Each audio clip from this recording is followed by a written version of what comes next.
All right, so news of the day. Welcome back, people. So this is entertainment news of the day, and I'm wearing a St. Louis hat that I ordered that just doesn't. It doesn't. It's weird. And I've seen these lacer hats. It was the only one they had, and I thought, before those sell out, because they're never going to do it again. I want one, but it's just bizarre and kind of ugly, isn't it? And sadly, it's St. Louis. If it was a team like the Islanders, right, where I could pair it up with a really ugly team, makes sense. What if they had like football hats like this? Wouldn't even that'd make even less sense, wouldn't it? All right, so there is some news out there that I want to discuss, and there are some things I want to discuss in general. Boba Fett is going to be in Mandalorian season 2. I'm trying really hard not to get excited, but I'm failing. And Ahsoka is supposed to be in it as well, played by Rosario Dawson. Holy crap! Now Boba Fett, the guy playing Boba Fett, is going to be the guy who played Django in the prequels. So Boba Fett, and it's going to be an older Boba Fett, and that's fantastic. I remember when I read Dark Empire, and Dark Empire was a comic book that came out that followed Return of the Jedi, and Luke turns evil and eventually has to fight Leia. Leia's a Jedi, and they have to have a fight. She has to turn him back to the power of light, and then together they defeat the Emperor. Let me know if any of that feels familiar to what Disney didn't do quite right. I got what they were getting at, but it was clumsy. And the Emperor was a clone in Dark Empire as well, who just made Star Destroyers just appear out of thin air. But it made more sense in Dark Empire. I guess maybe in a comic book it works better. But just Boba Fett's not dead. Like in Dark Empire, they revealed it, and it was fantastic. It was at the end of one of the comics where Han's in an office, and it doesn't work with him being in charge of the new galactic Federation. It just doesn't work. It doesn't work. He's not a Republic guy. So while he's sort of, I don't know why I'm running the Republic. I should be out, running smuggling and stuff. In comes the secretary, says, "There's a Mr. Fett here to see you, sir." Who? And it's Boba Fett. Boba Fett, who reveals that he shot his way clear after being eaten by the giant. It doesn't. It looks like a body part. I'm not going to say which one because hey, but it does. And then they gave it a mouth and had it snapping at people. But the original cut of the movie, it was just there. So I'm going to get out of that conversation and just say that in the comics, Boba Fett shot his way out. So if you're a Robot Chicken fan and you're going, hey, that sounds like what Robot Chicken did. Yeah, I have a funny feeling that Robot Chicken understood Boba Fett and what we wanted him to be better than George Lucas might have. I always got the feeling that George Lucas viewed Boba Fett kind of as a throwaway character. Like, yeah, we'll just throw this guy in this armor. It'll be kind of like Stormtroopers. I don't know. And he'll be the one that takes Han away. And then in Return of the Jedi, he's sort of like, yeah, whatever. He bumbles his way. He screws up and he falls to his death. Whatever. I don't think that George Lucas saw Boba Fett as cool as we did. I don't think he saw it as being this character much at all. I think it was just, well, as I said, just cool armor. But, he was just the bounty hunter and he didn't think anything of it. Otherwise, there would have been more of a climactic battle in Return of the Jedi. So the way he dies, for those of us that are fans of Boba Fett, it felt empty. It's like, oh, I guess Boba Fett's dead? That's stupid. And then it was over. So the idea of Boba Fett being back in this and us finding out he shot himself clear of the Sarlacc monster, I approve. I 110% approve. I want to hear that his armor protected him, and then he shot his way clear. That's what I want to hear. That's what I want. I want to see him climbing up out of the desert, climbing out of the Sarlacc pit, and then they go 20 years later, and we see him getting in the Mandalorian's face. Because Boba Fett, he worked for the Imperials, but I think it was more that the Imperials were paying big money. So I'm guessing there's going to be a fight between the new Mandalorian and Boba Fett at some point during the season, and I can't wait. It's going to be great. They've got the Darksaber, they've got Ahsoka Tano, and Boba Fett. You got Baby Yoda. You've got what could be, and Jon Favreau writing it, and he's got a plan. This could be fantastic. This could be better than anything that the sequel trilogy had going on. So good. So good. Why couldn't they do this with the sequel trilogy? Why couldn't they do this? Because they had to stick to the Skywalker lore. The Skywalker lore, I think, was what was screwing them up. Speaking of Star Wars, they interviewed Dave Filoni, who is the creator of Star Wars Rebels, and he said there will be no Season 5. which is too bad because I loved Rebels. I really enjoyed Rebels. I thought it was great. I thought Ezra was great. I thought it started off kind of clunky. I remember the first episode, I was like, why do I care about this? And then about 4 or 5 episodes in, I was like, you know what? This is good. And the Ghost is fantastic. And I'm going to throw this in here. I don't want a season 5. I want a movie. I want a Rebels movie. I don't care if it's the Ghost and them pre Star Wars. I don't care if it's during Star Wars. I want a movie, and I don't want it animated. I want a live action with the Ghost there. If you look during, I think it's in Rogue One, you can see the Ghost is there amongst all the ships. So the Ghost has been there. They didn't call it. They didn't actually. Hey, look, it's the Ghost. You didn't see Leia going. This is Hope. Hey, the Ghost is down here. That's really cool. They were in Rebels, right? That's too bad. That would have actually probably made that better. It would have distracted you from how horrible the CGI of Leia was at the end of Rogue One. It was just off-putting. Now, I did watch this week's episode of Flash, and again, it feels like they're only giving us part of it. Again, I'm like, wait, when did they find that out? Oh, okay, all right. So they're rushing towards the ending, and it just feels like it's all kind of clunky and clumsily thrown together. And now they're coming up with, well, I don't know, I guess we'll have the Flash get his speed back this way. And it's like, oh no. So I kind of have that feeling. I'm anxious for next season. I'm anxious to just have this season just, which is going to sound weird because on the Hockey Channel I haven't been saying that at all. But TV, sure, yeah, let's just watch. Although I want that after we finish the last episode. Aha. So after the last episode, next week's the finale. Yeah. So we'll see how it goes. It's just so goofy. I don't get it. And now Flash is like, oh, I should have figured out it wasn't my wife sooner. Yep. And everybody in the show should be saying, what's the deal with that anyways? Because weren't you like sleeping with her? Because how did you not notice then? I don't understand like having a conversation about peanut butter or talking about the sky. How do you not notice then? So yeah, right? And then they're also putting in these little plot devices just to throw complications into the way that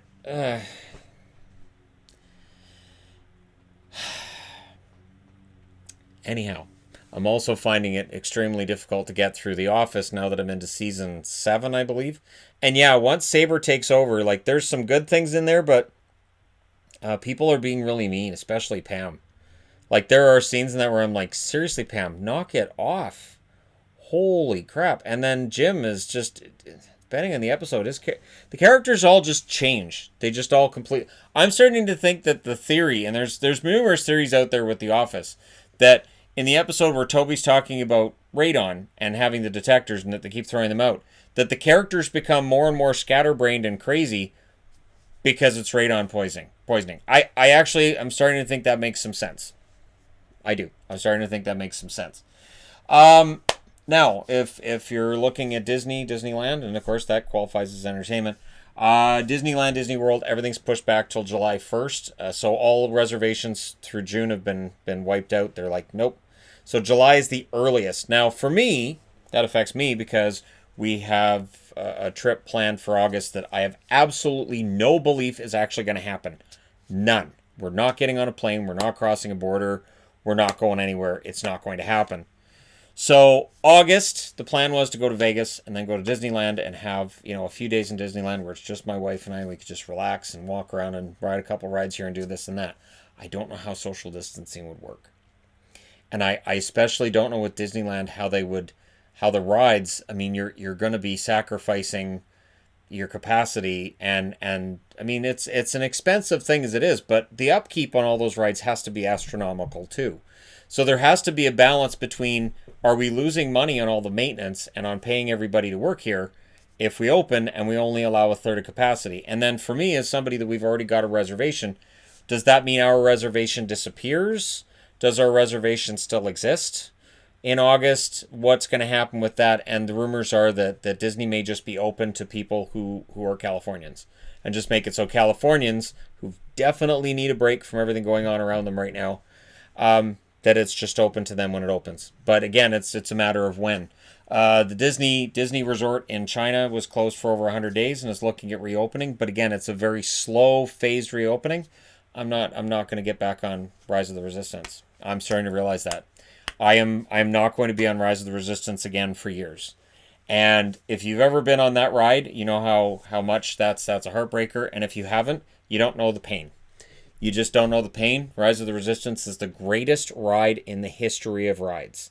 It is absolutely, because it doesn't matter whether you're a thrill seeker or you're one of those ones like, I just like the gentle rides. I don't like the really crazy ones. Whatever you want, it works. It's absolutely, it works. So yeah, we're not going to be, that's not going to happen. Now, speculation. So the black marker at the bottom is the speculative stuff. Deadpool 3 has started to get more and more talk over the last little while here. I think Deadpool 3 does happen because Disney owns it now and they like money. And I want to give my money to it. TJ Miller's already said that he has no interest in being in it. So if they make a third movie, that's fine. He's out. He's done. He doesn't want to have anything to do with it. We'll see again how much money he'd be getting thrown at him as to whether or not that would make a difference for him. Because sometimes with actors that can make a difference. But you could go without JT Miller in the next movie and you could figure it out. As long as Ryan Reynolds is in it, it's fine. And again, you've got to have Domino. We'll see with Cable. You could have it without Cable. You can have it with him there. And of course, whether or not they would continue the X-Force theme or not, that would be up to them. But Deadpool and Deadpool 2 are two movies I can just watch them over and over and over again. I love them. I own them. And yet, if they're on TV, I'm flipping through the channels like, oh, Deadpool's on, and I'll just stay there because it's really entertaining. And speaking of which, Jessica Roth was interviewed. They've made a remake of Valley Girl from the 80s. I'm surprised they remade Valley Girl because I don't even remember that one being a big hit. I mean, it kind of was semi a hit. It makes me think, so are they just running out of 80s movies to remake now? Is that where we're at? And we're going to be making remakes of the remakes pretty soon here. But, Valley Girl could work, although her boyfriend apparently is Logan Paul. So I'm like, I like Jessica Roth, but I don't, Logan Paul, no. Just saying as a YouTuber, if the day ever comes that there's a movie and I'm in it, movie's going to bomb. I'm just throwing out that movie is just, it's going to bomb. There's no way it makes any money. The only thing I could see myself ever saying, yep, that makes sense, would be a walk-on, and that's just to get told off on Trailer Park Boys or Letterkenny. And honestly, that would be great if I walked into a scene on both shows and then just was told off by Ricky and then by Wayne. And that would be great, where I just walk into a room and they're like, hey, you go yourself. All right, okay, bye everybody, and I walk out. And then I do that on both shows. That's as close to that as I would ever want to get. Somebody out there's gonna be like, we gotta make this happen. Good luck. They're filmed the coast away from me. But I do want Happy Death Day 3. So Jessica Roth was interviewed about it, and she sounds much more optimistic than the actual creators of those movies. Said, yeah, it's not gonna happen. Where she's and the way she phrased it, I thought, she may be giving up a little bit more here than others have. Where she was saying, we want to make sure that if we do it, it's the best movie it can be and that we're doing something different with it. And I thought, well, that sounds different than no. Because everything I've heard has been, Happy Death Day to You didn't make a lot of money. Maybe it did well digitally. Maybe they're looking at that and going, well, in the theater it didn't make a lot of money, but we made up a lot of that on the digital. So, and personally, I love Happy Death Day to You as well. I think the second one was better than the first, honestly. And the first one I can watch dozens of times. I know I've watched it at least 20 times, at least. Because again, I'll be, there's nothing on TV. Oh, look, Happy Death Day to You. Or Happy Death Day. All right, yeah, cool. All right, cool. I'll watch that instead. There you go. And because they're PG-13 and they're tongue-in-cheek, I don't have to worry about their kids around. Like, I love the Evil Dead remake updated version 2013. And that movie's fantastic, but I mean, if I was watching it in here and there's a 7-year-old walks through, whatever's on the screen in between her entering the room and leaving the room will leave her not wanting to sleep that night. So yeah, Happy Death Day, I don't really have to worry about that. And it is part of the reason why I don't see a lot of the horror stuff that I used to watch, because my wife doesn't enjoy that, and then we have 3 kids, and right. Don't get a whole lot of breaks in there, and then when I do, weekends, normally there's hockey stuff going on.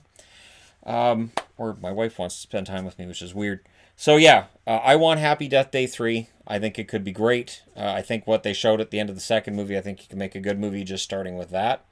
And then you complete it. So it would be to finish it. It would be not creating movies just for the sake of making movies. Hey, speaking of which, they're going to make a Bad Boys 4. Why is it every time when they bring back a movie franchise and it works, they go, hey, let's beat this to death? Halloween. Now, Scream 5 apparently is possible. Nev Campbell's revealed she's been in talks for it. I didn't like Scream 4. I'm just throwing that out there. I know a lot of people liked it. Felt, oh, it gets back to the original. No, it didn't. It wasn't very good. And I say that despite my love for all of the actors and actresses in that movie. And I do. I think Emma Roberts at some point in time is going to make a movie where she gets nominated for an award. And it's not going to be a Razzie. I think that's going to happen at some point. Emma Roberts is going to get a role.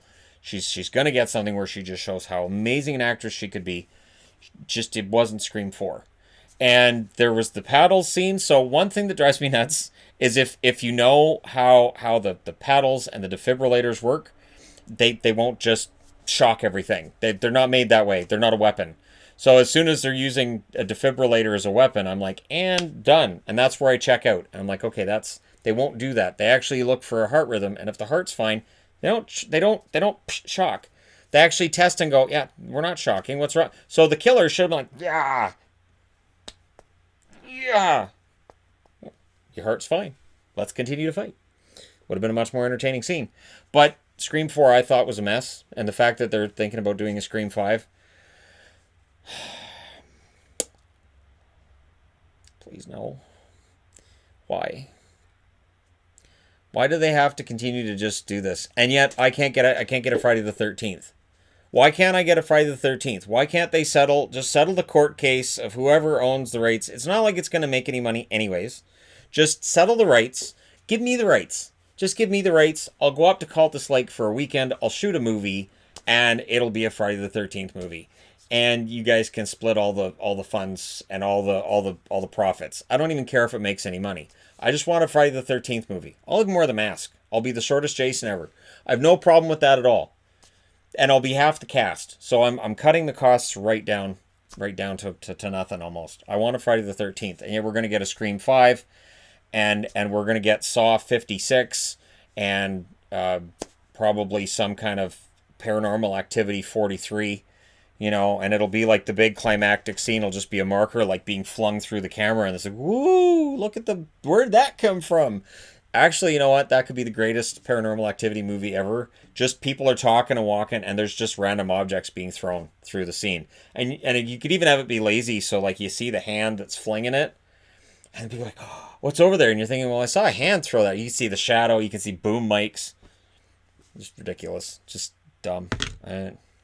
But I can't get a Friday the 13th movie because why should I have nice things? It's not going to happen. We never got Freddy versus Jason versus Pinhead either. Freddy versus Jason versus Ash. Who would want that? Not me. All right. So there you go. Let me know your thoughts regarding any of these topics in the comment section below. What movie would you like to see? Which movie do you think they could remake that would actually be good? Don't say Back to the Future. Please, because they can't. They're not gonna, right? Every now and then I hear rumblings they might. Please don't. Please leave them alone. I'm not saying Back to the Future was perfect, but it was pretty close. And that trilogy is one of the few trilogies in the world that works as a trilogy, and you just don't touch it. Just don't ever touch it. Don't touch it. All right. So Logan Paul would end up playing Marty McFly, and you'd have Tana Mongeau playing his mother, and just anyways. Yeah, a YouTube version of Back to the Future. That'd be kind of what ends up happening, right? Doc Brown could have. I don't know who would play Doc Brown. Yeah. I'm trying to think of somebody that wouldn't work with it. Jack Black could end up playing Doc Brown. Just wouldn't work. All right. Now I'm done. Thank you guys so much for all your support. I got a lawn to mow, and I got treadmill to do as well after. So busy day for me, but I managed to squeeze everything in. Thank you guys so much for being a part of that day. Hit like and subscribe if you're browsing right through you just happened upon this video, and I will talk to you again soon.